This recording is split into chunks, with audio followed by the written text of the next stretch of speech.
Shalom. Matius 14 ayat 30. Tapi ketika Petrus itu melihat angin kencang dan gelombang, ia sangat ketakutan dan mulai tenggelam. Selamatkan aku Tuhan, ia berteriak.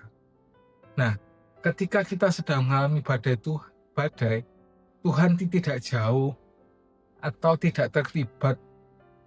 Dia adalah aku dan ia bekerja dalam hidup kita untuk kebaikan kita.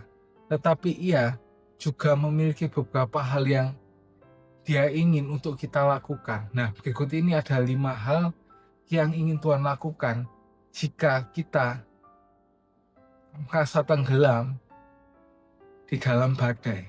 Yang pertama itu punya keberanian, karena Yesus beserta kita.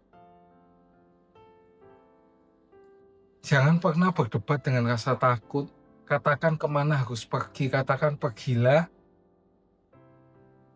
dan berbicara pada Yesus.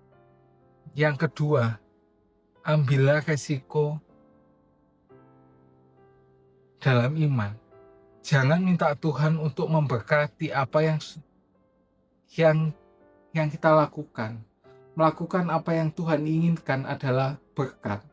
Tanyakan kepadanya apa yang ingin dia lakukan bagi kita.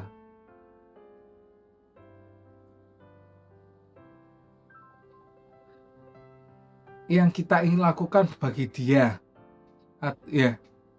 yang dia maksudnya yang dia ingin kita lakukan. Salah, agak belibet untuk itu, ya.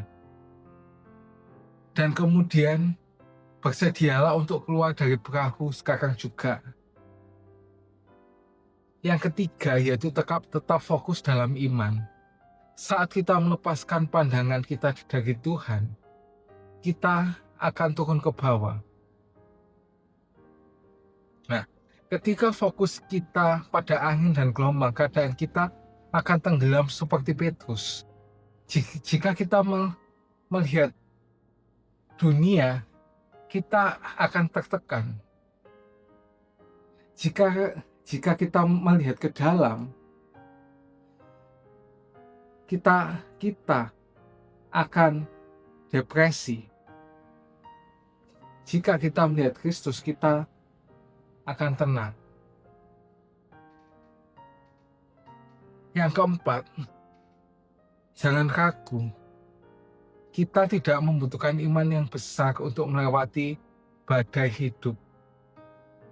Kita hanya membutuhkan iman yang benar kepada orang yang tepat, yaitu kepada Tuhan.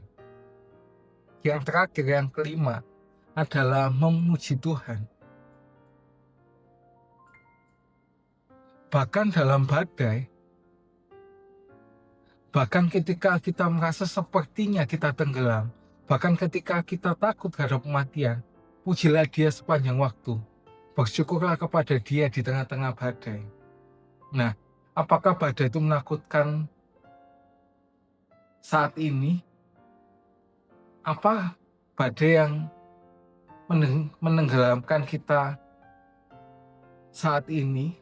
Mengapa kita berpikir Tuhan membiarkan kita untuk mengalami badai ini? Dia tidak membiarkan kita mengalami badai ini untuk alasan yang sama ketika Ia mengutus murid dalam badai untuk mengatakan, aku adalah semua hal yang kamu butuhkan. Aku dapat menangani hal apapun. Aku akan datang kepadamu pada jam 9.